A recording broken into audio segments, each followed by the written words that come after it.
Alright guys, we're gonna start off with a classic spiral, and first you're gonna need a tie-dye kit. I got mine at Walmart for less than $15, some rubber bands, and a t-shirt or a clothing of your choice.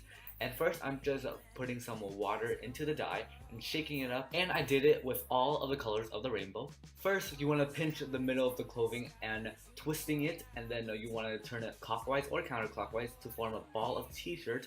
And then you're gonna form an X and then put another rubber band in the middle of the X, forming 6 sections in total. And when that's done, you're gonna want to start dyeing each portion of the section a different color.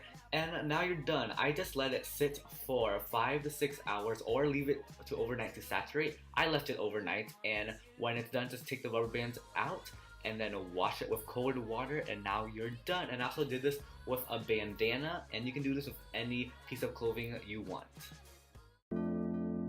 The next DIY is going to be a fan fold, and you're going to need the same materials as the first one.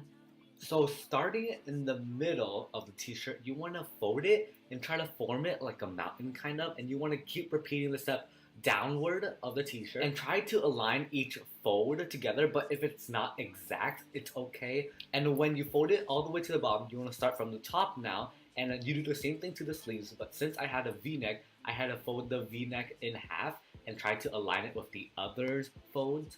And when you're done folding, the t-shirt will look like a fan kind of. That's why it's called fan fold. But right now you want to get your 2 rubber bands and tie it to each end. I try to do it like 3/4 of the way of each end, so leave a lot of space in the middle for the dyeing portion.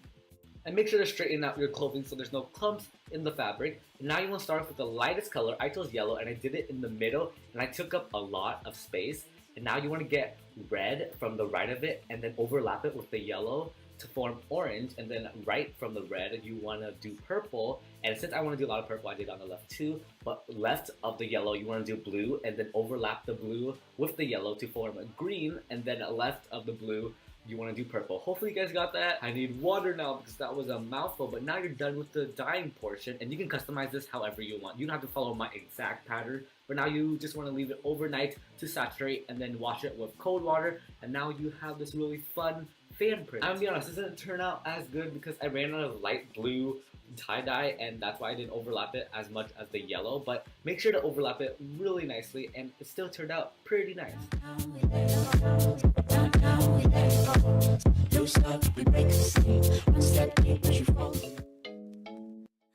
The third DIY is my personal favorite. It's like a horizontal rainbow. First, grab a corner of a t-shirt and then double knot it, and then get 2 more rubber bands and double knotting the sleeve, so 3 rubber bands in total of the sleeve.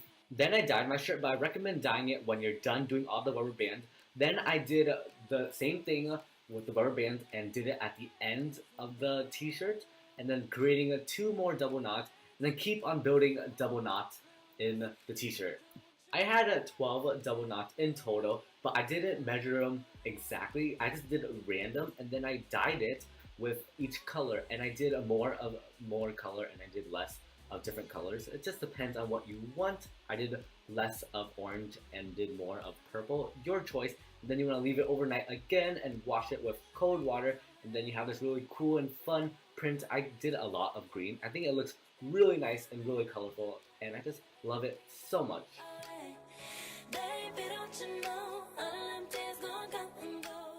Next up is the coolest DIY ever, and it's some rainbow socks. So first I just got 2 white Nike socks, and then I dyed them horizontal, with starting with red and ending with pink, because pink needed some attention, because pink never gets attention.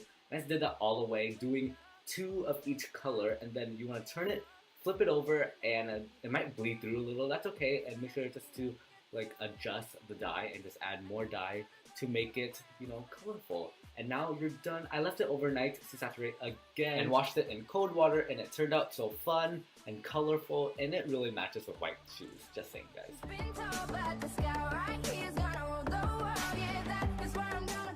Next up are some Galaxy sneakers, and unfortunately I got the clips corrupted, so I'll briefly explain what to do. All you need is some dark purple and dark blue. So first I just got the dark purple and splatter over the white sneakers everywhere, and then I got the blue to fill in the blinks, and then I left it overnight to saturate, and then I washed it with cold water.